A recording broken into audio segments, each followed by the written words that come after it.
All right, we are back with another quick lesson, and this one is going to be about chords. A basic introduction to chords. Well, what is a chord? A chord is just a specific combination of notes that we have given a name to. Chords can be very simple, they can be very complex. We're just going to go with some very simple chords. The chords that we're going to be talking about are basically chords that are made up of 3 different notes. We're going to start with what we call a C chord, and this is a C major chord. C chord, you can spell it using a C, an E, and a G. That's a C major chord. Now, anytime you're working with a C, an E, and a G, you are working with a C major chord. You can mix them up, you can flip-flop them, you could put the C up here, and the E here, and the G here. But when you do that, you're still working with a C major chord. It's just spread out and flip-flopped around.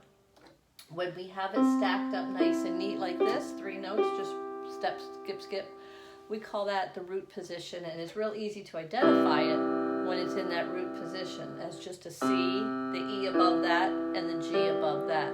So that's what our C major chord is. Now if you notice, our C and our G are both in that C major chord. And so we can easily play the C chord for the C, and then when we get to the G in our song, we can just play the G with our thumb. When we get to an F, we can just play the F with our pointer or our 2 finger. So that's the next step that we're going to take. We're going to start filling in the C chord. Excuse me. We're going to start filling in the C chord when we have a C. We're just going to leave F as a plain F, and we're going to leave G as a plain G. So whether you're left-handed or right-handed, let's do left hand with this.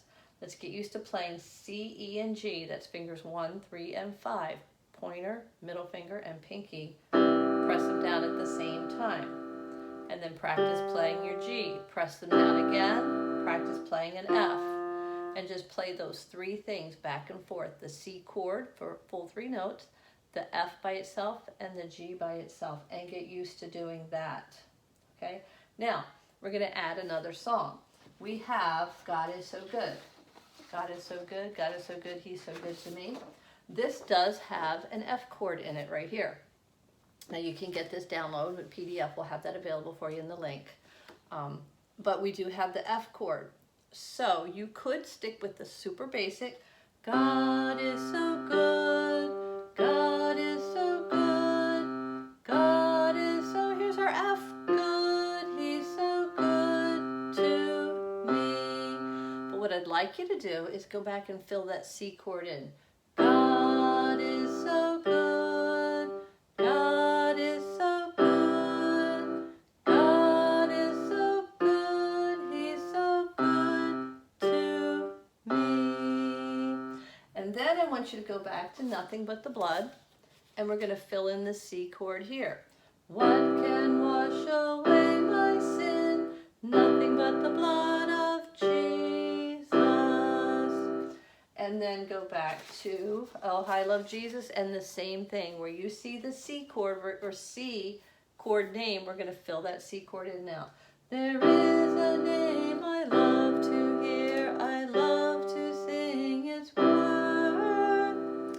Okay, so that's your assignment. Take the 2 songs you've already learned how to play with just the C and G note, and fill the C chord in, and then add Nothing But the Blood. Add God Is So Good. Where'd it go? There it is. God Is So Good.